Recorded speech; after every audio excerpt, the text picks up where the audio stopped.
여러분 안녕하십니까? 오늘은 인류가 지금 당면한 현재와 앞으로 올 미래에 대해 충격적인 내용이 기술되어 있는 석가모니 부처님의 경전 한 부를 소개해드릴까 합니다. 수개월 전에 한 시청자가 이 경전을 언급하면서 그 경전의 내용이 지금 시대 상황과 딱딱 맞아떨어지니 그 예언대로 될까봐 미래가 불안하다는 댓글을 남기셨습니다. 그때 저는 솔직히 이런 생각을 했습니다. 세상에 수많은 예언이 난무하는데 또 그저 그런 석가모니 부처님의 이름을 빌린 가짜 경전이겠지. 부처님은 미래의 기륭화복을 점치는 행위를 하지 말라고 명확하게 금지하셨는데 운명을 숙명론으로 받아들이지 않고 자신의 운명을 초월하고자 하는 불교에서 무슨 예언에 의존한다는 말인가 하고 생각하면서 대수롭지 않게 생각했습니다. 그런데 최근에 세 가지 제 입장에서는 지극히 이상한 우연이 겹쳤습니다. 첫 번째 우연.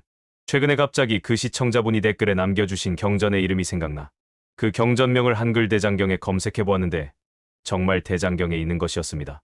그리고 보통 위경이라고 하는데 8만 대장경 중에서 아주 일부의 경전은 부처님의 이름을 빌렸지만 실제로 부처님과 고승들의 기록이 아닌 것으로 보여지는 경전들이 있다고 합니다.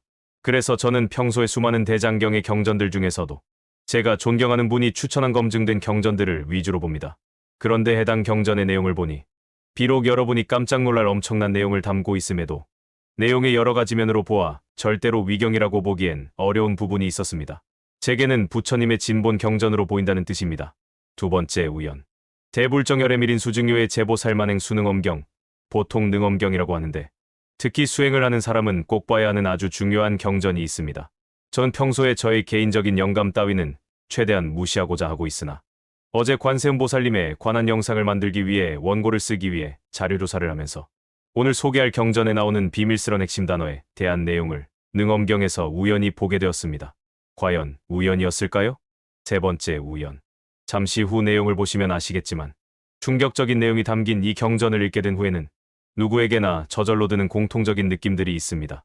그렇지만 그런 일반적인 느낌과는 다른 완전 반대의 특이한 해석이 불현듯 순식간에 저의 머릿속에서 정리되었습니다. 이 세 가지 우연으로 인해 비록 어떤 사건이 우연으로 보일지라도 우리가 인과의 법칙에 의해 복잡하게 계산되어 돌아가는 자세한 업력을 모르기에 우연으로 생각할 뿐이지 세상에 우연이란 없다는 부처님의 말씀이 떠오르며 믿거나 말거나 하지만 관세음보살님 자료를 찾다가 마치 관세음보살님이 사람들에게 알려주라고 하는 듯이 여러 가지 우연이 겹쳐 이런 내용을 알게 되었으니 제가 알게 된 이 내용을 제 채널을 통해 공유해야 하지 않을까 하는 생각이 들어 이 영상을 제작하게 되었습니다. 과연 엄연히 8만 대장경 안에 있는 지구의 미래에 대해 예언한 석가모니 부처님의 경전의 충격적인 내용은 무엇일까요? 그리고 일반적인 해석과 완전히 다른 방금 말씀드린 세 가지 우연이 겹친 끝에 다다른 마음 닦는 손오공의 주관적인 해석이 무엇일지 궁금하지 않으신가요? 지금 시작합니다. 일단 아주 짧은 경전이니 어떤 느낌이 드는지 먼저 한번 쭉 들어보시고 그 후에 앞에 말씀드린 대로 부족하지만 저의 해설과 함께 다시 한번 들어보시겠습니다. 이 영상이 유익하다고 생각되신다면 화면 하단의 구독과 좋아요 버튼 눌러주시고 알림 설정도 부탁드립니다. 불설법멸진경. 이와 같이 들었다. 어느 때 부처님께서 구이나 갈국에 계셨다. 열애께서는 석 달 뒤면 반열반에 드시게 되어 모든 비구와 모든 보살과 한량없이 많은 대중들이 부처님 계신 곳에 나아가서 땅에 머리를 조아려 예를 올렸다. 세존께서는 고요하고 평안하며 아무 말씀이 없으셨고 광명도 나타내지 않으셨다. 현자 아난이 예를 올리고 부처님께 아뢰었다. 세존이시여, 전으로 설법하실 때에는 독특한 광명을 위엄있게 드러내셨는데 지금은 대중이 모였는데도 광명을 나타내지 아니하시니 무슨 까닭으로 그러십니까? 반드시 까닭이 있을 것이니 그 뜻을 듣고자 합니다. 부처님께서는 묵묵히 계시며 응하지 않으셨다. 이와 같이 하여 세 번째에 이르니 부처님께서 아난에게 말씀하셨다. 석가모니 부처님이 말씀하신 예언의 첫 단락 악인이 세상에 일어나는 단계. 내가 열반한 뒤 법이 망하여 없어지려 할 때 5가지 극악무도한 중죄가 일어나고 탁하고 더러운 세상에는 마군의 도가 치성하게 일어나고 마군이 사문이 되어 나의 도를 무너뜨려 어지럽게 할 것이니라. 세속 의상을 입고 좋은 가사와 오색 옷을 좋아하고 술 마시고 고기 먹으며 살생하고 맛을 탐내며 자비의 마음은 없고 서로 미워하고 질투하게 되느니라. 석가모니 부처님이 말씀하신 예언의 두 번째 단락. 선한 사람들이 일어나지만 시대의 흐름에 따라 악인에 밀려 대중을 떠난다. 이때 어떤 보살벽지불라하니 정진하고 덕을 닦아 일체 중생을 공경히 대하여 사람들이 우러러받드는 바가 되고 평등하게 교화하여 가난한 이를 불쌍히 여기고 늙은 이를 염려하며 곤궁하고 재앙에 빠진 이를 구제하여 길러주며 항상 경상을 사람들로 하여금 받들어 섬기게 하며 모든 공덕을 짓고 뜻과 천성이 선을 생각하여 남을 침해하지 않으며 제 몸을 버려 만물을 구제하고 자신을 아끼지 않고 인욕하고 인화할 것이니라. 그러나 설사 이런 사람이 있다 하더라도 마군이 들린 비구들이 모두 다 그를 시기하고 비방하여 악을 드러내며 배척하고 내쫓아 머무를 수 없게 할 것이니라. 석가모니 부처님이 말씀하신 예언의 세 번째 단락. 본격적으로 악인이 세상에 치성하게 되는 단계에 대한 구체적인 묘사. 그들과 함께 후에 도와 덕을 닦지 않으며 절과 사당이 비고 황폐하여도 다시 수리하지 않고 점점 허물어지고 무너져도 그저 재물을 탐하여 쌓고 모으기만 할 뿐 흩어 나누어 주지 않고 복덕을 짓지 아니하며 판매하고 노비를 부리며 밭을 갈고 씨 뿌리며 숲을 불태워 많은 생명을 해치며 자비심은 없고 사내종은 비구가 되고 계집종은 비구니가 되어 도덕이 없으며 음탕하고 혼탁하며 어지러워 남녀의 구별이 없어 도가 천하고 경박하게 하는 것이 모두 다 이러한 무리들로 말미암는 것이다. 어떤 이는 고을 관리를 피하여 나의 도를 의지하여 사문이 되기를 구하였지만 계율을 닦지 않고 보름날과 금음날에 비록 계율을 외운다고 하지만 실측내고 게을러서 법을 듣고자 하지 않느니라. 경전의 앞뒤를 대강 생략하고 자세하게 다 말하려 하지 않는다. 경을 외우고 익히지 않으며 설사 경을 읽는 자가 있다 하더라도 자구도 모르면서 억지로 이것을 옳다고 말하며 밝은 이에게 묻지도 아니하고 교만하여 명예를 구하느니라. 우아하고 고상한 걸음걸이를 드러내어서 영화롭게 여기고 다른 이의 공양을 바라니 이러한 많은 마군의 비구는 목숨을 마친 뒤에는 반드시 무간지옥에 떨어질 것이고 오역죄 속에서 악귀 축생을 거치지 아니함이 없으며 항아사겁을 지나 죄가 다하여도 변방의 산보를 뵐 수 없는 곳에 태어날 것이니라.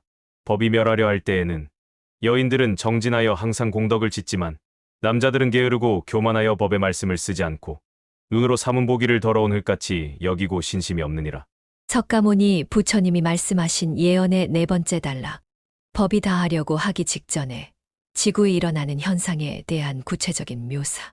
법이 장차 아주 다 없어지려 하는 바로 그때에는 모든 하늘이 눈물 흘리고 홍수와 가뭄이 고르지 못하며 현재 지구에 벌어지는 이런 일들을 2600년 전 부처님이 미리 보시고 대중들에게 그에 대해 법문하셨고 1000년도 전에 구성된 8만대장경에 이런 부처님의 기록이 이미 존재해서 지금까지 전해져 왔다는 사실이 정녕 놀랍지 않으십니까? 아마 계속 보시면 눈치 빠르신 분들은 더욱 놀라실 겁니다.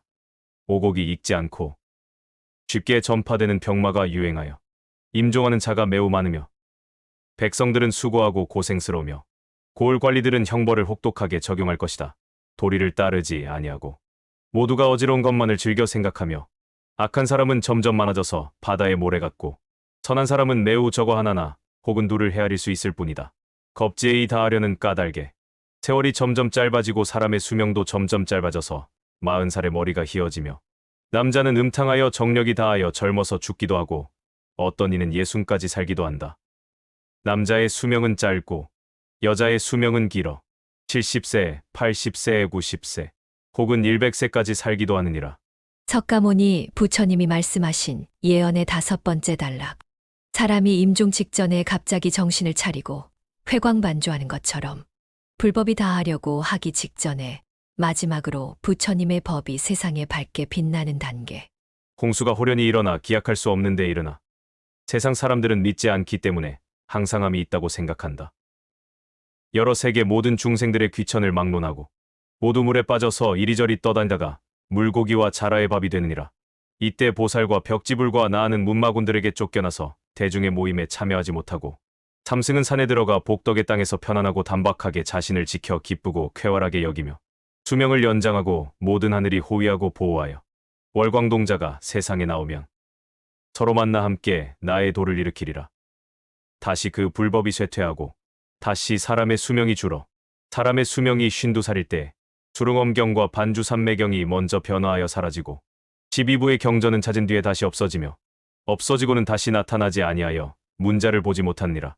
사문의 가사는 저절로 흰색으로 변하리라. 나의 법이 멸하는 때는 비유하면 등불과 같으니 꺼지려 할 때의 불꽃이 더욱 성하게 빛나다가 이에 문득 꺼지니라. 내 법이 멸하는 때도 또한 등불이 꺼지는 것과 같으니라. 이후로는 이루 다 헤아려 말하기 어렵구나.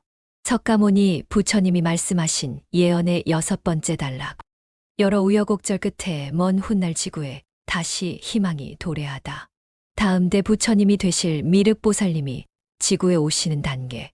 이와 같은 뒤 수천만 년 후에 위륵이 세상에 내려와서 성불하리라. 그때 천하는 태평하고 독한 기운은 소멸되고 비는 고르고 알맞게 적셔주어 오곡이 무성하며 수목은 장대하고 사람은 키가 8길이며 수명은 모두 8만 4천 세이며 바람이를 얻는 중생은 그 수를 헤아릴 수 없으리라. 현자 아난이 예를 올리고 부처님께 아뢰었다. 이 경을 무엇이라 불러야 하고 어떻게 받들어야 합니까? 부처님께서 말씀하셨다. 아나나, 이 경의 이름은 법멸진경이라 하니 모든 세계에 널리 알리어 마땅히 분별하게 하라. 그 공덕이 한량없어 이로 다 헤아릴 수 없느니라. 사부제자들이 이 경을 듣고 슬퍼하고 근심하고 실망하여 탄식하며 모두가 위없는 성스럽고 참된 도의 뜻을 바라였다. 모두 부처님께 예배하고 물러갔다. 지금까지 전혀 해설 없이 그 유명한 팔만대장경의 엄연한 한부의 기록으로 남아있는 법멸진경이라는 이름의 경전을 보셨습니다. 아마 슬픔과 근심 같은 우울한 감정이 느껴지시는 분이 있으실 수 있고 지금부터 뭔가 대비를 해야겠다고 생각하는 분이 있으실 수 있고 도대체 예성처럼 등장하는 월광동자가 누구지라고 궁금해하는 분이 있을 수 있고 무조건 그냥 말도 안 되는 헛소리라고 생각하시는 분도 있을 겁니다. 혹시 이 내용을 방금 보시면서도 수천 년 전에 부처님이 미래를 내다보시고 아주 오래전에 팔만대장경에 들어간 이런 부처님의 기록들이 얼마나 놀라운 일인지 감이 잘 안 오실 분들을 위해 알고즘에 오해를 주지 않기 위해 단어를 직접 쓰지 않고 조금만 간접적으로 힌트를 드리겠습니다. 하나, 2020년에 전 지구적으로 무슨 일이 일어났나요? 둘, 올해 추석에는 열대야가 있었습니다. 트럼프가 이제 미국의 대통령이 되었는데 트럼프가 뭘 반대하는지 아시지요?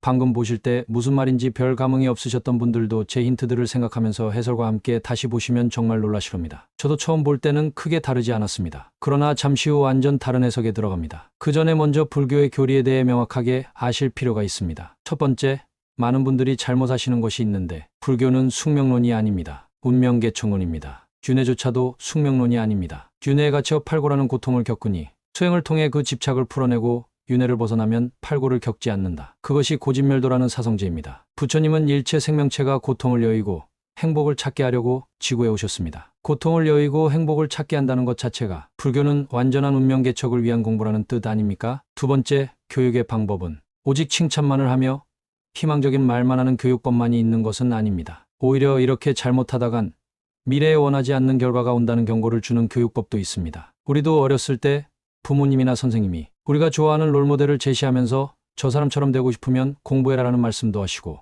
우리가 싫어하는 롤모델을 제시하면서 저 사람처럼 되고 싶지 않으면 정신 차리고 공부해라는 말씀도 있지요. 반면교사라는 방법도 있는데 잘못된 케이스를 통해 저러면 안 된다는 것을 배우는 것입니다. 세 번째, 경전을 제대로 해석하는 방법은 경전은 가능하면 최대한 경전으로 해석한다입니다. 불교에는 이런 두 가지 말이 있습니다. 경전을 글자 그대로 해설하면 3세의 부처님이 억울해하신다. 은유법과 비유법이 들어간 경전의 해설은 글자 그대로 해설하면 안 됩니다. 또 글자 그대로 해석하지 말라고 해서 절대 마음대로 해석하지 말라는 의미로 이런 말도 있습니다. 단 한 글자라도 경전의 본뜻에 어긋나면 마의 설법이 된다.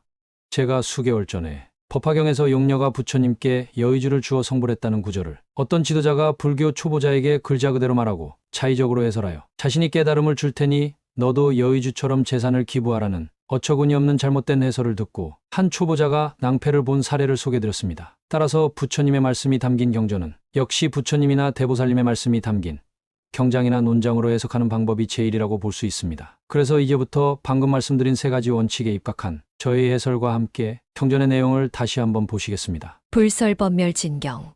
부처님이 말씀하신 올바른 가르침이 멸하고 사라지는 과정에 대한 경전이라는 뜻입니다. 이와 같이 들었다. 어느 때 부처님께서 구이나 갈국에 계셨다. 석가모니 부처님이 말씀하신 예언의 첫 단락 악인이 세상에 일어나는 단계. 내가 열반한 뒤 법이 망하여 없어지려 할 때 5가지 극악무도한 중죄가 일어나고 탁하고 더러운 세상에는 마군의 도가 치성하게 일어나고 마군이 사문이 되어 나의 도를 무너뜨려 어지럽게 할 것이니라. 세속 의상을 입고 좋은 가사와 오색 옷을 좋아하고 술 마시고 고기 먹으며 살생하고 맛을 탐내며 자비의 마음은 없고 서로 미워하고 질투하게 되느니라. 사문이라는 단어는 스님을 비롯한 불교 지도자를 말하는데 부처님의 말씀을 역으로 해설하면 법이 망하지 않고 유지되려면 우리가 어떻게 해야 하는지가 보입니다. 즉 부처님이 말씀하신 안 좋은 예인, 좋은 옷을 입고 외모를 가꾸려고 하며 술 마시고 고기 먹으며 살생하고 음식의 맛을 탐내며 입에서 나오는 말은 대부분 남을 미워하거나 질투하는 말을 하는 불교 지도자를 본다면 그 지도자의 신도나 학생들이 그 지도자를 떠나버리면 됩니다. 따르는 신도가 없고 학생이 없다면 사문으로 위장한 마군이 무슨 수로 불법을 망하게 하겠습니까? 저는 예전에 잘못된 종교가 창궐하면 그 지도자에게 모든 책임이 있는 줄 알았던 어리석은 시절이 있었습니다. 그런데 지금은 생각이 다릅니다. 그 지도자가 하는 이상한 소리가 달콤하게 들려 그 이야기를 듣고 싶어하는 사람들이 많이 있기에 그런 지도자가 존재할 수 있는 것입니다. 즉, 박수가 마주쳐야 소리가 납니다. 지금 이 구절은 부처님께서 미리 마군이 사문이 되면 어떤 짓을 벌이는지 이 경전을 통해 우리에게 설명하시고 우리에게 교훈을 주시는 것입니다. 그래서 그 다음 단락에 곧바로 우리가 존경해야 할 올바른 지도자의 예를 들어주십니다. 석가모니 부처님이 말씀하신 예언의 두 번째 단락.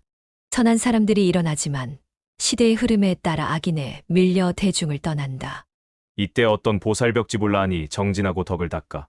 보살벽집을나안이라는 단어가 나오는데 불교의 세 가지 수행 체계를 말합니다. 먼저 보살은 부처님이 되어 일체 중생을 구제하는 것을 목적으로 이타행을 하는 고급 수행자를 말하며 우리가 익히 아는 문수보살이나 관세음보살님 같은 대력보살도 계시지만 이런 엄청난 보살들만 있는 것이 아니라 대승불교의 수행체계에서는 그 아래인 수많은 낮은 단계의 보살들도 많습니다. 그 다음 벽지불이란 우주의 모든 원리를 스스로 크게 깨달았지만 일체 중생을 구제하는 원력은 없는 독립적인 수행자를 말합니다. 마지막으로 나안이란 보통 아라한이라고 하는데 개인의 해탈을 목적으로 하며 부처님의 말씀을 듣고 수행한다고 하여 그 수행체계를 성문도라고도 합니다. 나안보다 벽지불이 높고 보살도는 단계가 아주 많아서 나안과 벽지불보다 낮은 경지의 보살도 있고 그보다 높은 경지의 대보살도 있습니다.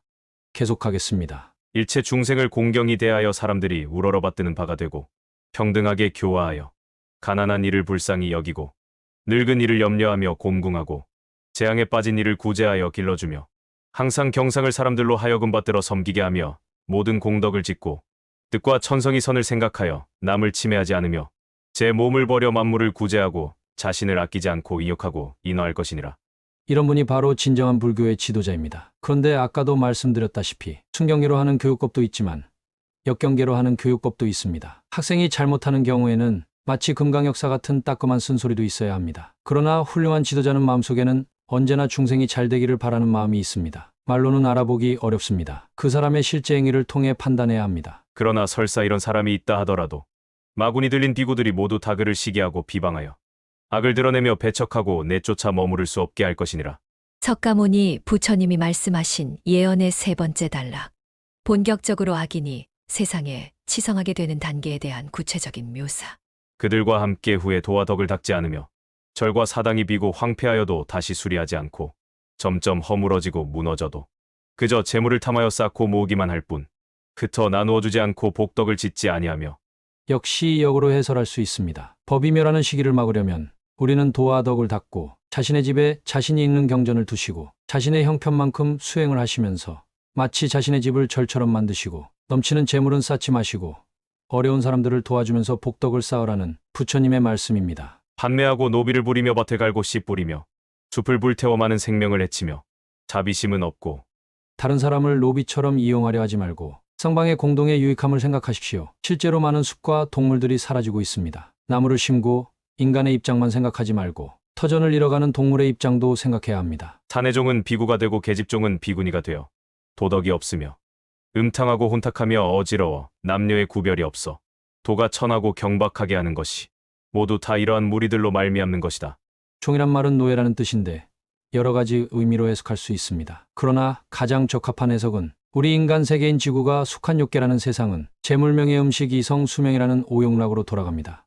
이런 욕망의 노예가 불교 수행을 하게 되면 집착을 버려 행복을 얻는 불교의 진정한 수행이 이루어질 수 없습니다. 우주의 법칙이라는 인과법의 원리에 맞지 않기 때문입니다. 당연히 이런 재물명예 음식 이성 수명을 다른 생명체에게 잘라누어 주면 보살도가 됩니다. 방금도 나왔고 앞으로도 계속 부처님은 도덕이라는 말씀을 반복하시는데 여러분이 믿거나 말거나 제가 불교의 비밀을 한 가지 말씀드리면 우주의 전 차원에는 수많은 세상이 있는데 그 세상에 사는 생명체의 도덕성과 그 세상의 성주계공과는 사실 밀접한 관련이 있습니다. 불경에 따르면 지구의 산과 바다가 들쑥날쑥한 것은 중생의 마음이 산란과 혼침으로 들쑥날쑥하기 때문이고 그에 반해 아미타불의 서방정토나 약사일광열의 동방정토는 중생의 마음이 평안하기에 그 국토도 고르고 평평하다고 합니다. 이 경전에서도 분명히 말하고 있습니다. 중생들의 도덕이 조금씩 높아지면 수명이 조금씩 늘어난다고요. 이 지구를 불교에서는 남선부주나 연부제라고 부르는데 우주 전 차원에서 가장 특별한 곳입니다. 다른 차원의 중생은 수명이 어느 정도 고정되어 있는데 남선부주만 인간의 평균 신장과 수명이 그 시대의 인간의 도덕성에 따라 점점 늘어나거나 줄어듭니다. 그래서 말세가 끝나고 다시 인류 운명이 번성하여 미륵보살님이 오실 때가 되면 인류의 평균 수명이 무려 84,000살이나 되는 것입니다. 도가의 표현으로는 거의 신성급, 불교의 표현으로는 마음뿐만 아니라 몸까지 구족해서 같이 닦은 성자들이 그 정도씩 되는 엄청난 수명을 가지겠지요. 즉 미래의 그 시대는 자신의 도덕성을 극한까지 닦는 수행이 마치 현대사회의 공교육처럼 일반화되어 세상에 거의 고급 수행자밖에 없는 시대가 된다는 뜻입니다. 어떤 이는 고을 관리를 피하여 나의 도를 의지하여 사문이 되기를 구하였지만 계율을 닦지 않고 보름날과 금음날에 비록 계율을 외운다고 하지만 실측 내고 게을러서 법을 듣고자 하지 않느니라. 부처님께서 계율의 중요성을 말씀하십니다. 형식에 구속되어 계율에 대해 어렵게 생각할 필요 없습니다. 계율의 본뜻은 우리가 무의식 속에서 업력의 지휘를 받고 있으며 자유의지가 많지 않으니 먼저 부처님이 말씀하신 나의 행복을 불러오는 유익한 행동은 내가 하기 싫어도 한다. 부처님이 말씀하신 나의 불행을 불러오는 불유익한 행동은 내가 하고 싶어도 하지 않는다. 이런 행동강령을 세워서 일단 세운 행동강령들은 무조건 실천하는 것입니다. 그래서 업력에 휩쓸리지 않고 자신이 스스로 복을 불러오기 위한 생각과 말과 행동의 실천, 이것을 계율이라고 부릅니다. 당연히 행동강령을 지키기 위해서는 믿음, 자기통제력, 침착함, 복잡한 상황에서 어떻게 강령을 지킬 것인가에 대한 문제 해결력이 필요하니 행동강령들을 지키고자 하는 과정에서 자연스럽게 인간의 마음의 힘이 개발되고 그렇게 서서히 개발된 마음의 힘으로 어느 단계에 이르면 계율의 다음 단계인 선정을 닦게 되는 것입니다. 즉, 불교의 핵심인 계정의 사막은 별개가 아니라 밀접하게 이어져 있습니다. 지금 이 경전을 통해 부처님은 이렇게 불유익한 행동을 하면 이런 불행한 결과가 닥치니 하지 말라고 하고 계십니다. 즉, 이 경전을 읽은 우리는 경전의 내용을 지금 읽고 기억하는 만큼 지금 부처님께 이러한 행동들은 하지 말라는 계율을 받고 있는 것과 다름이 없습니다. 지금 이런 충격적인 내용의 해설을 듣고 계시는데도 익숙하지 않거나 내부의 업장 때문에 갑자기 졸리거나 계속해서 올라오는 딴 생각으로 인해 시청을 방해받는 분들이 분명히 계실 것입니다. 그렇지만 이 영상을 그런 자신의 업장을 누르고 끝까지 제대로 들으신다면 영상의 홍수 속에서 이런 비밀들이 가득한 영상을 만난 복 많은 여러분이 자신의 미래의 운명을 긍정적으로 바꾸는 실로 황금 같은 50분이 될 것입니다. 파이팅입니다. 경전의 앞뒤를 대강 생략하고 자세하게 다 말하려 하지 않는다.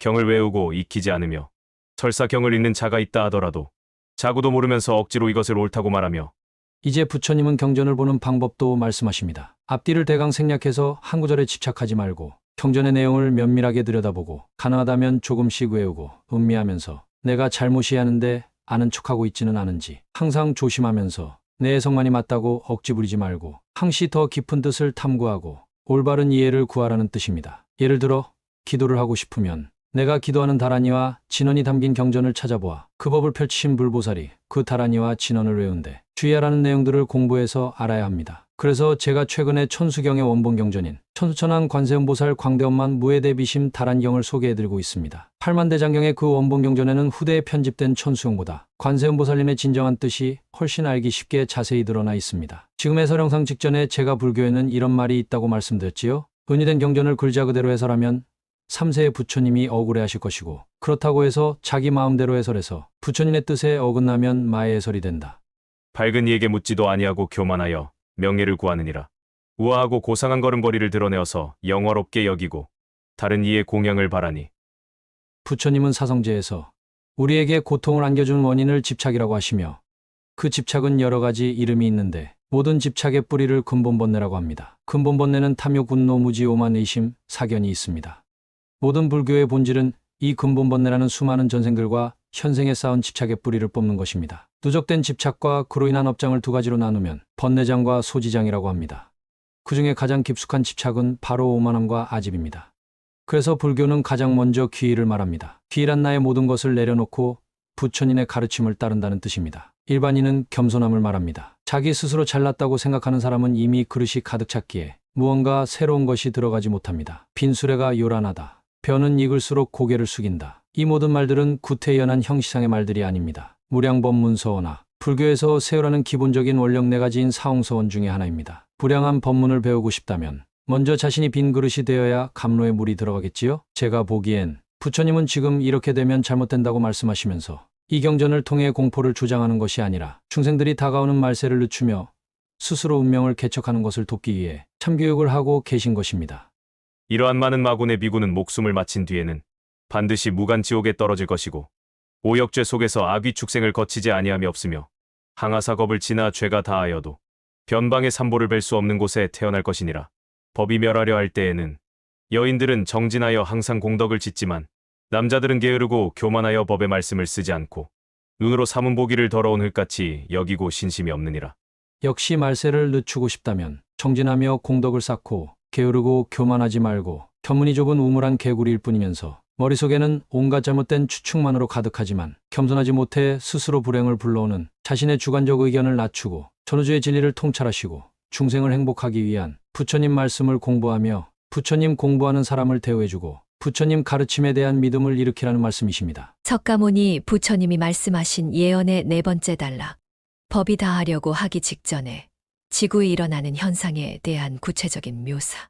법이 장차 아주 다 없어지려 하는 바로 그때에는 모든 하늘이 눈물 흘리고 홍수와 가뭄이 고르지 못하며 오곡이 익지 않고 쉽게 전파되는 병마가 유행하여 임종하는 자가 매우 많으며 백성들은 수고하고 고생스러우며 고을 관리들은 형벌을 혹독하게 적용할 것이다.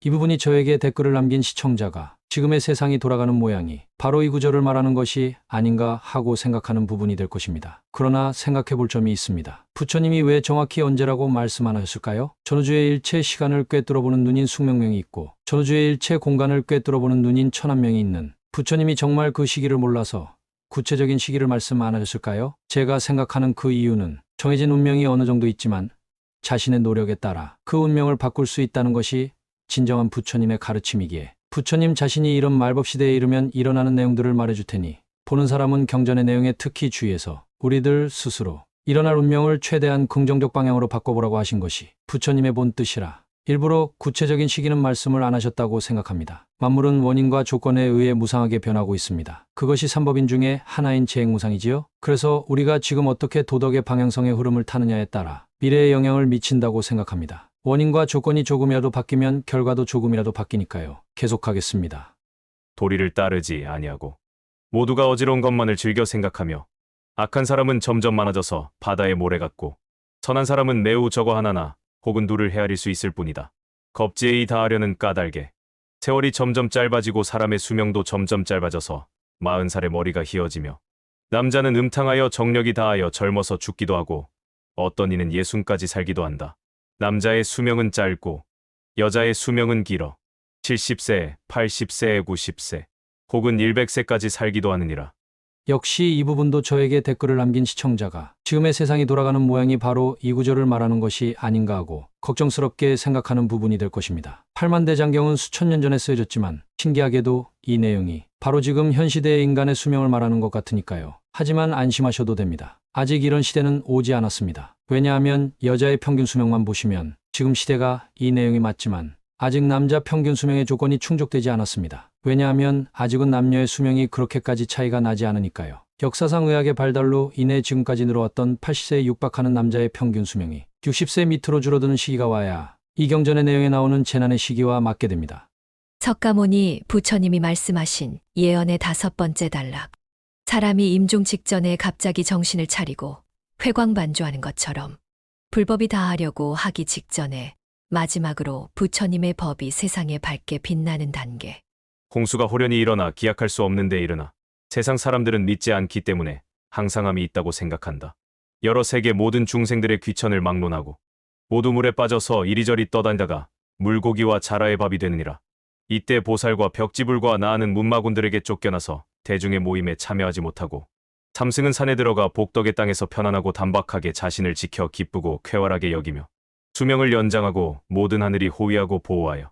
아까 위에서 어떤 분들이 삼승인지 부처님이 말씀하셨지요? 이때 어떤 보살벽지불라하니 정진하고 덕을 닦아 제 몸을 버려 만물을 구제하고 자신을 아끼지 않고 인욕하고 인화할 것이냐. 아까 이런 선한 분들이 대중의 모임에 참여하지 못했다는 앞부분 구절까지만 들었을 때는 착하게 살면 뭐하나 아무 소용없네라고 생각하셨을 수도 있고 암울하다는 생각이 들었지만 전혀 그것이 아니지요. 오히려 복덕의 땅에서 편안하고 단박하게 자신을 지켜 기쁘고 쾌활하게 여기며 수명을 연장하고 계시다고 합니다. 즉 착하게 살면 홍수가 일어나도 상관없이 수행을 계속할 수 있다고 합니다. 그러니 세상이 어떻게 돌아가던 그 불안감에 휩쓸리지 말고 앞달락에 말씀드린 대로 이 경전의 내용으로 세상을 비추어 보아도 아직 시간이 있으니 그 시간에 자신이 이 삼승인 성문영각 보살이 될 생각을 하셔야 합니다. 열심히 노력하다가 시간이 부족해서 설사 되지 못하셔도 상관없습니다. 그런 노력은 자동으로 다음 생의 종자로 가져가게 됩니다. 혹시 홍수가 온다고 이제부터 막 살아야지 라고 생각하는 사람이 있다면 그 생각은 바로 이번 생이 끝이라고 생각하는 담멜론이라는 부처님이 말씀하시는 잘못된 견해인 사견입니다. 죽음은 끝이 아니고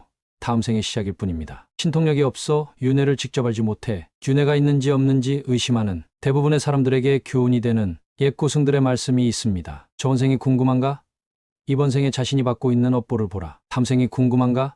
이번 생의 말년을 보라. 이처럼 아주 높은 수행의 경지는 못 되어 자신의 전생들을 직접 볼 수 없는 사람이라도 관련 교리를 공부하시고 자신의 인생을 돌아보시면 부처님의 말씀에 따라 내가 어떤 업보가 있는지 대충은 알게 됩니다. 제 채널의 영상에 삶과 죽음에 대한 아주 구체적인 묘사가 있는 경전을 소개해드렸습니다. 관심 있으시면 보시면 됩니다. 이제 사람들이 제일 관심 있어하는 구세주나 영웅을 암시하는 것처럼 보이는 구절이 나옵니다. 월광동자가 세상에 나오면 서로 만나 함께 나의 도를 일으키리라. 아마 이 경전을 읽는 대부분의 사람들이 가장 궁금한 구절일 것입니다. 설마 내가 미래의 월광동자인가 하고 행복한 상상을 하시는 분도 계시했고, 내가 배우는 스승이 혹시 월광동자인가 하면서 주변을 두리번거리는 분도 계시했고, 월광동자가 대체 누구지?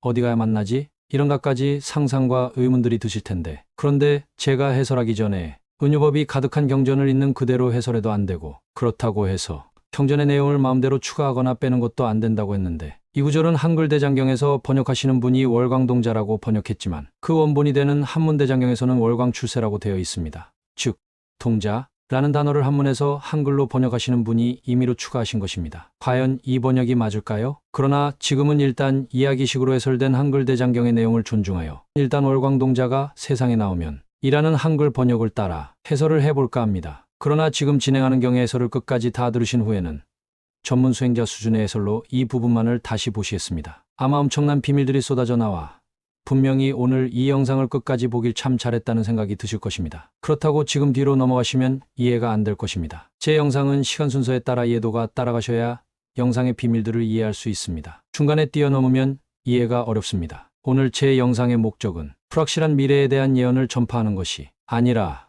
같은 예언이라도 교리 공부를 하게 되면 완전 다르게 보일 수 있다는 점을 알려드려 석가모니 부처님이 안 계신 세상에서 우리는 어쩔 수 없이 팔만대장경에 의지해서 공부를 하는 것만이 가장 안전하지만 그 경전을 사람마다 다양하게 읽을 수 있기 때문에 자신이 많은 경전을 읽어 불법의 대략의 뜻을 파악하는 실력에 이르기 전에 경전을 글자 그대로 보거나 한 가지 해석에 매몰되면 안 된다는 것을 알려드리기 위해서 영상을 제작하였으니까요. 제 생각엔 월광동자든 월광출세이든 경전의 나머지 부분에 힌트가 있다고 생각합니다. 그래서 제가 오늘의 해설 영상을 올리게 된 가장 큰 이유이기도 합니다. 그러니 나머지 경전 내용을 일단 보시고 많이들 궁금해하시는 월광동자에 대한 저의 해설을 보시겠습니다. 다시 그 불법이 쇠퇴하고 다시 사람의 수명이 줄어 사람의 수명이 52살일 때 수릉엄경과 반주산매경이 먼저 변화하여 사라지고 12부의 경전은 찾은 뒤에 다시 없어지며 없어지고는 다시 나타나지 아니하여 문자를 보지 못하니라. 사문의 가사는 저절로 흰색으로 변하리라. 나의 법이 멸하는 때는 비유하면 등불과 같으니 꺼지려 할 때의 불꽃이 더욱 성하게 빛나다가 이에 문득 꺼지니라. 순호엄경과 반주산매경은 보살도를 닦는 대승경전들이고 12부경은 아라한을 목표로 성문도를 닦는 남방불교 경전들입니다. 비록 홍수가 일어나도 세상은 끝나지 않았습니다. 홍수가 끝나고 월광동자가 성문영각 보살 등과 다시 세상에 나와 뜻을 펼칠 때, 즉 진정한 말법 시기가 이르기 전에 반드시 한 번의 기회가 더 있다는 뜻입니다. 그런데 그 법도 쇠퇴하게 되면, 즉 남자와 여자의 평균 수명이 더불어 같이 52세로 낮아지면 이제야 대장경이 사라지기 시작합니다. 진정한 말법 시대가 오는 것입니다. 그런데 왜 하필 순응엄경과 반주산매경이 먼저 사라지게 될까요? 중생을 올바른 방향으로 이끄는 불보살이 있다면 반대로 올바르지 않은 방향으로 이끄는 천마와 그 권속들이 있습니다. 여러분이 불보살과 아라한을 믿는다면 그 반대 속성을 가진 마왕의 존재도 믿는다는 뜻입니다. 그래서 순응엄경은 그런 면에서 모든 수행자에게 엄청난 가치를 지닌 경전입니다. 순응엄경의 긴 제목은 대불정열에 밀인 수중여의 제보살만행 순응엄경입니다. 그 뜻은 부처님의 정수리와 같은 높은 비밀을 담고 있으며 불교 수행에 요점이 있고 보살이 중생을 구제하기 위한 육도만행을 할 때 가장 도움이 되는 경전이라는 뜻입니다. 그래서 그 이유는 세 가지가 있는데 그 첫 번째, 일체 불교의 수행법을 무려 25가지로 정리했습니다. 그래서 초보자는 자신의 근기에 맞는 수행법을 찾는 데 좋고 가르치는 사람도 선택의 여지가 많습니다. 수행은 자신의 근기와 상황을 고려해서 시작하는 것이지 마구잡이로 하는 것이 아닙니다. 모든 사람의 근기와 업력은 전부 다르니까 수행이라는 약방문도 전부 다를 수밖에 없습니다. 두 번째, 윤회를 믿지 않을 도리가 없도록 사람이 임종 후 구체적으로 어떻게 윤회하는지 가장 논리적으로 설명하고 있습니다. 세 번째, 지금 말씀드리려는 비밀이 오늘의 법멸진경과 상관이 있으며 사실 가장 중요합니다. 색, 수상, 행식 각각 10가지로 수행자가 걸릴 수 있는 마장의 유형에 대해 정리해 놓았습니다. 마장이란 내 내부와 외부의 방해를 말합니다. 긍정적인 방향으로 변화하려면 그 변화를 막는 나의 낡은 습관들이 방해할 수도 있고, 불교 수행을 막으려는 천마와 그 부하들이 여러분을 유혹할 수도 방해할 수도 있습니다. 반대로 도와주려는 분들도 계십니다. 능엄경의 다른 부분도 훌륭하지만 그 내용은 다른 경전의 비슷한 내용으로 대체할 수 있습니다. 능엄주도 마찬가지입니다. 능엄주가 능엄경의 가장 중요한 비밀이 아닙니다. 그러나 수행자가 걸리기 쉬운 갖가지 마장을 수행 단계별로 구체적으로 설명하는 부분이 바로 이 경전의 독보적인 부분이 됩니다. 즉, 불보살과 반대점에 있는 천마와 그 권속이 과연 어떻게 수행하는 사람을 전문적으로 교란하는가에 대한 내용이 나와 있기 때문에 마장이 걸린 사람이나 천마와 그 권속은 이 경전을 매우 싫어할 수밖에 없습니다. 그래서 말법에 가까우면 마의 표적이 되는 경전이기에 가장 빨리 사라질 수밖에 없습니다. 중생들이 이 경전을 알면 그들을 대비하게 되니까요. 그렇다면 당연히 이 경전을 널리 유포하면 다른 경전들보다 훨씬 공덕이 크겠지요? 그래서 만일 이 법멸진경이라는 경전이 세상을 어지럽히기 위한 가짜 내용인 이경이라면 세상이 어지러운 것을 가장 좋아할 천마와 그 부하들이 가장 싫어할 만한 순원경을 직접 언급할 리가 없습니다. 그래서 그 점이 제가 법멸진경을 위경이 아닌 부처님이 진정으로 남긴 말씀이라고 생각하는 여러 이유들 중에 하나가 됩니다. 계속하겠습니다. 내 법이 멸하는 때도 또한 등불이 꺼지는 것과 같으니라. 이후로는 이루 다 헤아려 말하기 어렵구나. 석가모니 부처님이 말씀하신 예언의 6번째 단락. 여러 우여곡절 끝에 먼 훗날 지구에 다시 희망이 도래하다. 다음 대 부처님이 되실 미륵보살님이 지구에 오시는 단계. 이와 같은 뒤 수천만 년 후에 미륵이 세상에 내려와서 성불하리라. 팔만대장경의 다른 경전에는 지금 도솔천에서 설법하시고 계시는 미륵보살님이 부처님이 되기 위해서 지구에 오는 시기는 인간의 시간으로 대략 56억만 년 이후라고 되어 있습니다. 그리고 도솔천에 태어나서 미륵보살을 만나고 싶다면 어떻게 해야 하는지에 대한 경전도 제 채널의 영상에서 소개되었습니다. 그때 천하는 태평하고 독한 기운은 소멸되고 비는 고르고 알맞게 적셔주어 오곡이 무성하며 수목은 장대하고 사람은 키가 8길이며 수명은 모두 84,000세이며 바라미를 얻는 중생은 그 수를 헤아릴 수 없으리라. 앞에서 제가 이 구절과 관련한 불교의 비밀을 이미 말씀드렸습니다.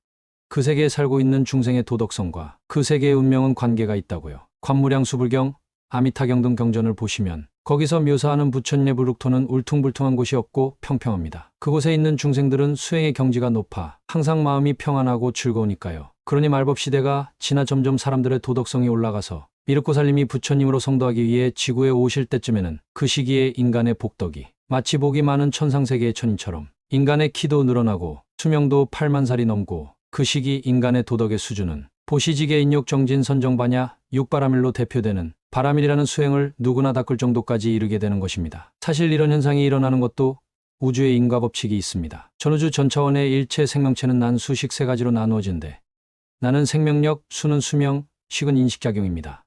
따라서 고등 생명체일수록 수명이 길고 신장이 크고 인식작용이 우월합니다. 그래서 부처님이 관찰하신 바에 따르면 전우주는 욕계, 색계, 무색계가 있는데 욕계는 지옥, 아기, 축생인간, 아수라, 천인이 있고 색계, 무색계는 천인들만 있습니다. 그래서 욕계의 천인도 6차원이나 있고 색계도 18천, 무색계는 4천이 있습니다. 이것이 불교의 우주관입니다. 그런데 모든 생명체는 지수화풍이라는 사대로 구성되어 있는데 이 사대가 정해져 있지 않고 수행을 통해 보다 우월하게 변화하도록 할 수 있습니다. 제가 지금 말씀드린 이 마음과 지수화풍 사대의 공식이 언급된 경전도 바로 능엄경입니다. 현자 아난이 예를 올리고 부처님께 아뢰었다.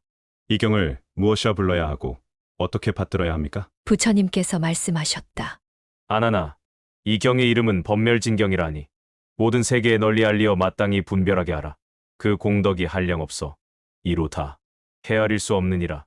생각해 볼 점이 있습니다. 부처님은 왜 세상이 쇠퇴하는 내용이 담긴 경전을 왜 널리 알려 마땅히 분별하라고 하셨을까요? 중생들의 부정적인 마음을 조장하기 위해서, 혼란을 야기하기 위해서일까요? 아마 지혜로우신 분들은 그 반대라는 감이 이미 왔을 것입니다. 이러이러한 안 좋은 사람들이 많아지면서 그런 이유로 세상이 쇠퇴하는 코스로 향한다면, 그 반대로 세상에 그런 안 좋은 사람들이 줄어들고 좋은 사람들이 많아진다면 그 쇠퇴 현상을 막을 수 있다는 뜻이 됩니다. 보살도를 반대로 하면 마도이고 마도를 반대로 하면 보살도겠죠? 사부제자들이 이경을 듣고 슬퍼하고 근심하고 실망하여 탄식하며 모두가 위없는 성스럽고 참된 도의 뜻을 바라였다. 모두 부처님께 예배하고 물러갔다. 자, 이제 앞에 말씀드린 대로 오늘 소개된 법멸진경이라는 경전에서 아마 읽으면서 가장 궁금해하시는 바는 도대체 세상이 어지러워지며 점점 유지경 속으로 변해가는 상황에서 부처님의 가르침을 다시 밝히게 된다는 월광동자는 대체 누구인가일 것입니다. 수많은 추측이 난무할 수 있으나 법멸진경 자체의 내용에서 말세에 제일 먼저 사라질 경전으로 순원경이 언급되었고, 영상 시작부에 제가 관세음보살에 관한 영상을 제작하기 위해 능엄경을 보다가 이 월광동자라는 단어가 갑자기 예전보다 크게 다가왔다고 했습니다. 그렇습니다. 오늘의 가장 중요한 비밀입니다. 바로 그 능엄경의 법멸진경에 아주 중요한 인물로 언급되는 월광동자가 나옵니다. 지금부터 그 부분을 보시겠습니다. 대불정 열애밀인 수중요의 제보살 만행 수능엄경 중에서 월광동자가 자리에서 일어나 부처님의 발까지 머리를 조아려 예를 올리고 부처님께 아뢰었다. 저는 지난 옛 항아사겁의 일을 생각해보니 그때 수천이란 부처님이 세상에 나오셔서 모든 보살들에게 물의 정기를 수습하여 산마지에 들어가서 몸 가운데 물의 성품이 빼앗기지 않음을 관찰하라고 가르치셨습니다. 처음 콧물과 침으로부터 이와 같이 진액과 정액과 피와 대변과 소변에 이르기까지 몸속을 빙빙 도는 물의 성품이 동일한 이치를 끝까지 추궁하여 물이 몸속과 세계 밖 부당왕찰의 온갖 향수에와 함께 평등하여 차별이 없었습니다. 제가 여기서 처음 이 관찰 수행법을 성취했을 때는 단지 물만 보는 경계일 뿐 아직 몸이 없는 경지에는 들지 못했습니다. 당시에는 비구로서 방 안에 편안히 앉아 선정에 들었습니다. 저의 제자가 창문을 통해서 방 안을 보다가 오직 방 안에 가득 찬 맑은 물만 보이고 그 외에 아무것도 보이지 않자 어리고 무지한 동자는 기와 조각 하나를 물속에 던져 철렁거리는 소리를 들으면서 힐끔 돌아보고 가버렸습니다. 저는 선정에서 나오자마자 갑자기 심장이 몹시 아팠는데 저는 홀로 생각해 보았습니다. 이제 나는 아라한도를 얻고 나서 오래 전부터 병과 인연이 없었는데 오늘은 웬일로 벼랑간 심장이 아픈 것일까? 장차 도에서 물러나 잃어버릴 징조가 아닌가? 그때 동자가 급히 저에게 달려오더니 앞서 행한 일을 말했습니다. 저는 동자에게 일러주었습니다. 내가 다시 물이 보이면 반드시 문을 열고 물속에 들어가서 기와 조각을 제거해야 한다. 동자는 가르침을 받들어서 제가 선정에 들자 다시 또 물을 보고 그 속에 뚜렷이 남은 기와 조각을 발견하여 문을 열고 들어가서 가지고 나왔습니다. 뒤에 제가 선정에서 나오니 몸의 상황인 체질이 아프기 전과 같았습니다. 그 뒤로 한량없는 부처님을 만나서 모시다가 산해자재 통황열애 때에 비로소 몸이 없는 경지를 얻으니 지방세계의 온갖 향수애와 함께 성품이 진공과 합하여 둘도 없고 차별도 없었으며 지금은 열애께서 내려주신 동진이란 이름으로 보살의 모임에 참여하게 되었습니다. 분명히 월광동자라는 분이 능엄경에 나오지요? 오늘은 능엄경을 해설하는 시간은 아니기 때문에 이에 대한 자세한 해설은 이 영상의 반응을 보아 다음 편을 제작하면 상세 해설 영상에 올리겠습니다. 그러나 지금까지 보신 능엄경 25원 통장 월광동자 편에서 여러분이 불교 수행에 대해 이해하셔야 할 점을 세 가지로 간단하게 요약하면 첫 번째, 월광동자는 세세생생물을 이용한 수행을 했습니다. 보통 마음만을 이야기하시는데 상식과는 달리 물 같은 물질을 통해 수행할 수도 있고 그 범위는 내 몸부터 우주 전체를 포함합니다. 두 번째, 불교의 선정은 경지가 올라가면 자기 마음 속 주관적 세상뿐 아니라 외부로까지 영향을 미칩니다. 그래서 선정에 들어갔을 때 월광동자의 집중 대상으로서 자기 마음에서만 물이 존재한 것이 아니라 외부의 인물도 그 물을 보고 만질 수 있었습니다. 세 번째, 대보살이 되기 전 대아라한전 상태에서도 생명체 본인의 영역에 한해서는 물질 변화 능력이 가능한데 큰 깨달음을 얻은 후에는 그 능력이 외부까지 비약적으로 커집니다. 이것이 점점 발전하면 팔지 부동지 보살이 되면 대승불교에서 말하는 마음으로 만드는 물질, 정자재소 섭색이 됩니다. 정말 물질로서의 자유를 찾는 것입니다. 그러면 몸도 물질이니 생로병사에서 많은 자유를 가질 수 있습니다. 그것이 진정한 수행을 통한 해탈입니다. 그러면 모든 불보살이 경전에서 보여주는 엄청난 신통이 가능해집니다. 인간의 형태를 가지고 있을 수 있지만 완전히 다른 존재로 변화하였기 때문입니다. 그래서 보살을 보디사트바, 큰 깨달음을 얻은 맑은 의식이라고 부르는 것입니다. 그 엄청난 능력은 세상에 드러나게끔 쓰지 못합니다. 부처님이 신통을 금지하셨기 때문입니다. 그러나 부처님이 허락하시면 세상을 위해 쓰여질 수도 있는데 법멸진경을 보니 그 시기에만큼은 쓰여질 수도 있을 것 같습니다. 이제 여러분이 능엄경과 법멸진경을 보셨으니 법멸진경의 중요 부분을 부처님의 교리에 맞게 다시 제대로 해설하겠습니다. 즉 여기서부터 강한 반전이 들어간 완전 다른 해석이 들어갑니다. 오늘의 하이라이트. 불설 법멸진경 중요 부분 제에서 교리에 맞게 이 경전에 담긴 부처님의 뜻을 최대한 밝혀보자.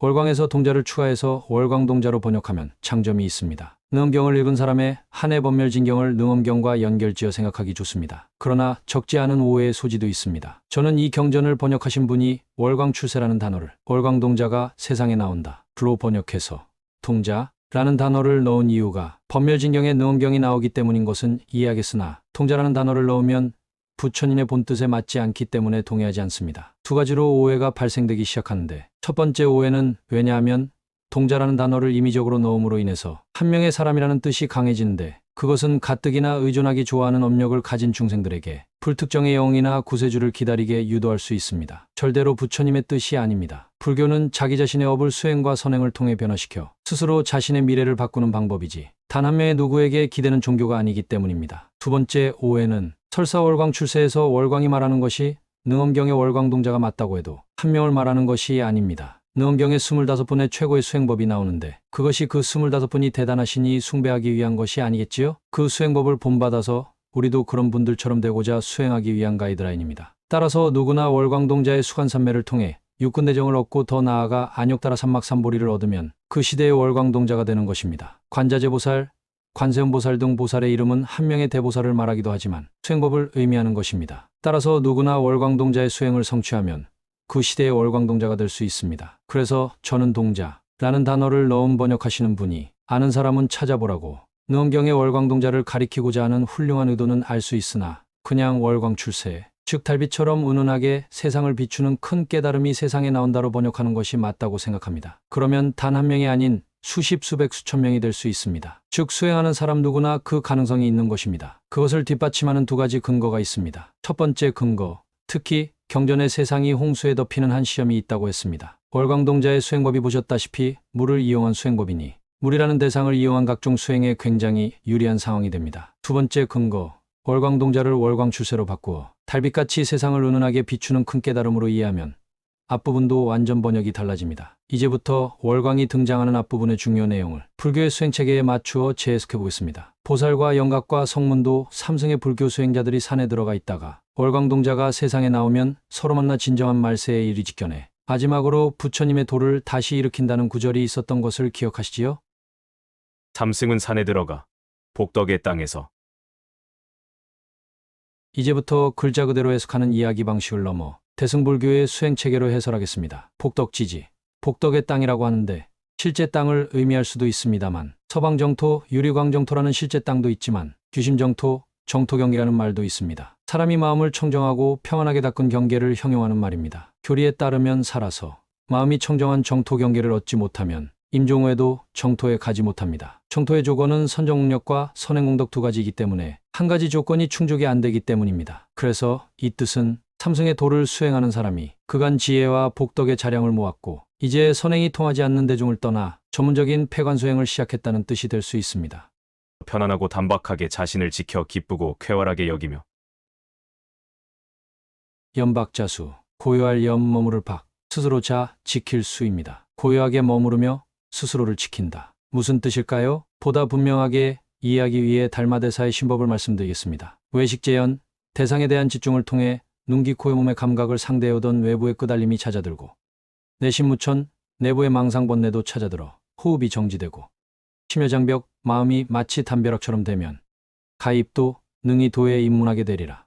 즉 염박자수는 달마대사의 외식재연, 내심무천, 심여장벽, 가입도와 같은 말입니다. 같은 의미지만 다른 표현으로 살펴보면 즉 폐관에서 내 마음의 오장애를 멈추는 지를 닦는다는 말씀입니다. 그러나 아직 선정의 단계는 아닙니다. 그 다음 이응쾌, 기불은 상쾌할 쾌입니다. 무슨 말일까요? 단적으로 이야기해서 이제 정식의 선정으로 인해 경안이 발생되는 것을 말합니다. 욕계천도 6단계나 있기에 경안도 3개 전에 6단계가 있지만 성문도에서 보통 말하는 경안은 선정의 수준이 무려 색계천인의 반열에 오르는 초선정의 조건을 말합니다. 5가지 조건은 심사일학정입니다. 그 중에 희는 색계천인 정도의 정신적 기쁨, 락은 신체의 사대가 욕계에서 색계로 승화하면서 초인의 육체로 변화하는 것을 말합니다. 불교의 수행법 중에 7가지 깨달음의 가지라고 불리는 칠각지라는 수행 단계가 있습니다. 염, 택법, 정진, 이, 안정사 7가지가 있는데 역시 희열과 평안함이 있습니다. 일반적인 사람의 희열과 평안함이 아닙니다. 각고의 수행 끝에 인간의 경지를 초월하면서 얻게 되는 색계천인 경지의 희열과 편안함입니다. 성자가 되는 흐름에 든 것입니다. 수명을 연장하고 모든 하늘이 호위하고 보호하여. 인간은 불교의 비밀에 따르면 여러 가지 차원의 기가 있지만 크게 나누면 3가지가 있다고 합니다. 일상생활을 담당하는 장양기, 성장과 노화를 좌우하는 보신기, 목숨, 수명을 관장하는 근본기.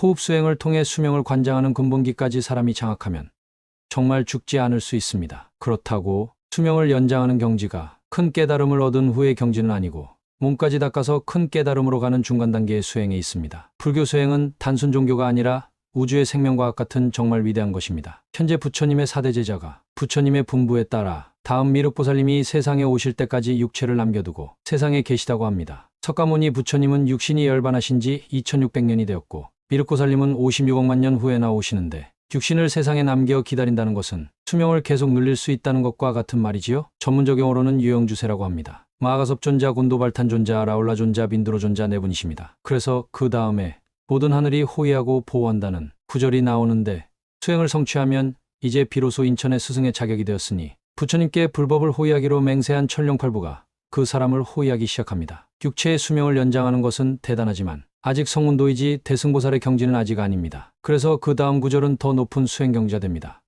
월광동자가 세상에 나오면 서로 만나 함께 나의 도를 일으키리라. 앞서 말씀드렸다시피 이 한문경전을 한글경전으로 번역한 분의 해석을 그대로 따르지 않고 그냥 한문대장경 그대로, 즉 월광의 동자라는 단어를 추가하지 않고 그대로 월광출세로 번역하면 달처럼 세상을 은은하게 비추는 광명이 세상에 등장한다는 뜻입니다. 거기다가 월광출세, 특상조치, 얻을 득, 서로 상, 만날 조, 가치가 상당할 치, 즉 득상조치는 서로 만나는 귀한 것을 얻는다 로도 풀 수 있습니다. 그래서 두 구절의 뜻을 합치게 되면 월광출세 득상조치라는 말은 대승불교의 수행의 체계를 아는 사람이 보게 되면 무상정등경각이나 안욕따라 삼막삼볼이라는 큰 깨달음을 얻는 과정을 그대로 묘사하는 말이 됩니다. 이유를 설명하겠습니다. 자신만의 수행이 성공하면 아라한입니다. 이미 앞 구절에서 언급된 수명 연장이 가능한 수행의 수준은 거의 성운도의 수행인 대아라한의 막바지에 근접한 경지라고 했습니다. 그런데 세상에 큰 선행을 하려면 그 단계를 넘어 대보살이 되어야 하는데 그러한 큰 깨달음을 영심견성대철대오, 대원경지라고 합니다. 그런데 그런 명칭 말고 실제 수행상에서 최종적으로 반열하는 깨달음을 얻기 전에 자신의 자성광과 우주 전체의 마음의 본체의 광명이 합이라는 단계가 있는데 마치 어머니와 자식이 만나는 것처럼 합쳐진다고 해서 자광과 모광이 합이란다고도 합니다. 그래서 명심견성이라는 큰 깨달음을 뜻하는 유명한 말도 사실은 명심과 견성은 한 단계가 아니라 먼저 자성광이 나오고 본체와 합일되는 2단계입니다. 지금 말씀드린 것은 정말 대승불교 밀교부의 비밀인데 이 구절을 풀어 설명하기 위해서 여러분께 어쩔 수 없이 설명드리는 것입니다. 당연히 이 광명은 최종 단계의 수행자 말고는 아무나 의식적으로는 볼 수 없습니다. 그러나 무의식적으로는 누구나 사실 임종시에 환생하기 직전에 이 광명을 보기는 하는데 수행력이 없어서 그 광명을 유지하지 못하고 보게 되면 즉시 자신의 무의식의 집착에 미혹되어 윤회의 업력에 끌려가는 것입니다. 그래서 임종시에 아미타불을 만나고 서방정토로 따라가라는 구절은 풀어 말하면 생전에 닦는 선정공력으로 죽음이라는 미혹의 과정을 견뎌내라는 뜻이 되는 것입니다. 왜냐하면 아미타불이라는 말은 실제 부처님을 말하기도 하지만 불교 수행법으로서는 이 우주 전체를 뒤덮는 마음의 본체의 무량한 광명을 의미하는 단어이기도 합니다. 그래서 같은 말로 무량수불이라는 말도 있습니다. 무량한 광명은 법신의 광명이기에 무량한 수명과도 통하는 것입니다. 우리 마음의 본체인 법신은 시간과 공간을 초월해 있으니까요. 그래서 다음 구절에 부처님이 나의 도를 완전히 일으킬 수 있다고 말씀하십니다. 이제 앞 단계의 수행 과정을 통해 큰 깨달음을 얻고 최종적으로 완전한 대보살이 된 것입니다. 제가 그냥 이야기식으로 해설한 내용을 불교의 수행 체계로 설명되었습니다. 왜냐하면 아무리 은유법이 있고 이야기밖에 없다고 하더라도 일체의 경전은 한 가지의 수행법이 그 안에 담겨 있습니다. 그럴 수밖에 없는 것이 부처님께서 경전을 남기신 목적 자체가 중생의 수행을 돕기 위해서이기 때문입니다. 그래서 제가 지금 설명한 수행의 체계상에 월광은 중간의 한 단계이기 때문에 월광출세를 월광동자라는 한 사람이 아닌 큰 깨달음이라고도 번역할 수 있는 것입니다. 나의 도를 일으키리라. 이게 왜 수행의 5단계가 되냐고요? 선행이 곧 가장 어려운 수행입니다. 큰 깨달음을 얻은 사람은 엄청나게 바빠진다고 합니다. 번뇌장과 소지장 중에 번뇌라는 업장은 해결하였으나 부처님에 비해 많이 모자라 지혜가 완전히 발현되는 상황은 아니기에 아직 수많은 선행공덕을 통해 부처님의 지혜에 다다르려면 갈 길이 바쁘시다고 합니다. 반야라고 들어보셨지요? 일체 마음의 본체를 깨달은 사람은 더 이상 한 명의 생명체가 아닙니다. 중생구제를 위한 오종반야 지혜가 그 사람을 통해 발현됩니다. 팔지부동지부설은 아니지만 대보살이 되었습니다. 그러면 부처님의 법신과 연결되었으니 부처님께서 나의 도를 이어갈 만하다고 말할 수 있습니다.